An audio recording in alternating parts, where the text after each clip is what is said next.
I was right in front of the stage, directly in front of the stage. It was a normal rally. I've done it hundreds of times, and over my left shoulder, I heard several pops, and I knew immediately it was gunfire. At the moment I heard the shots being fired, I knew that this was a moment in American history that had to be documented. I mean, it's our job as journalists to do this work.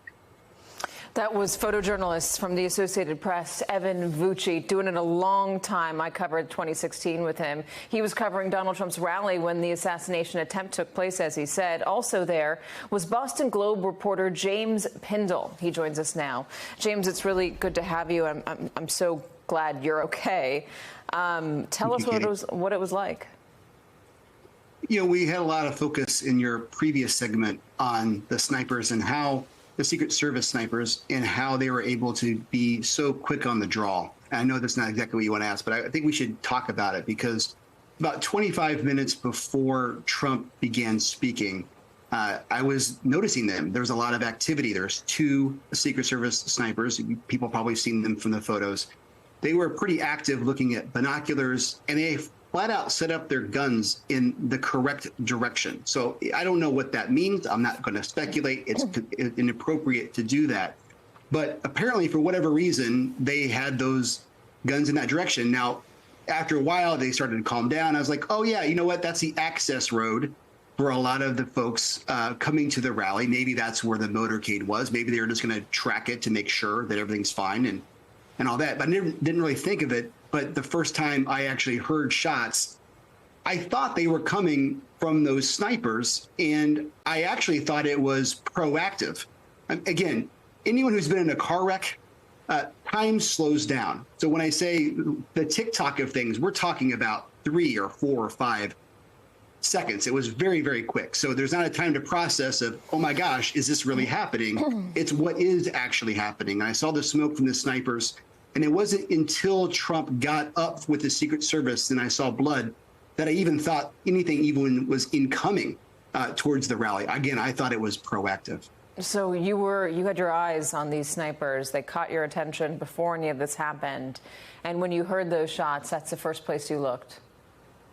Yeah, I don't know why, but it was, you can see that I was standing right in front of the TV cameras, or I was sitting actually. For the TV cameras, that's where the shade was. It's a really hot, really super sunny day.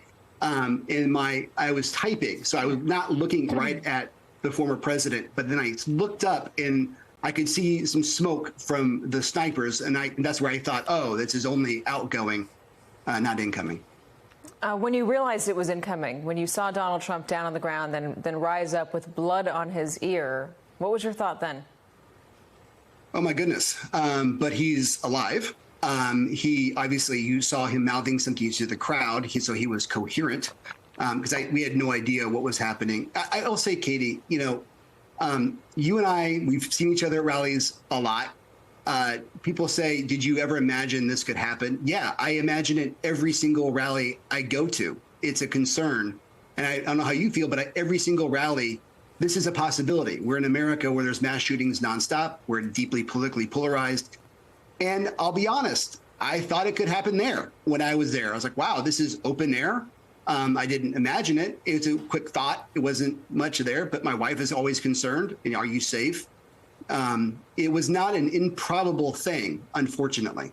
Yeah, my producer, when I would want to leave after he was done speaking, but he was still talking to people in the crowd or was still on premises, would tell me, no, just in case something happens, God forbid there's an assassination attempt, you got to stay until he's gone. And this was exactly the scenario that you don't want to happen, but you prepare for when you're in those situations. James, so once you realized he was okay, got escorted from Secret Service, there was blood on his ear, how long did it take before you and the crowd realized that it wasn't just former President Trump, but that it was somebody else in the crowd, a few more people who were shot, including one fatally?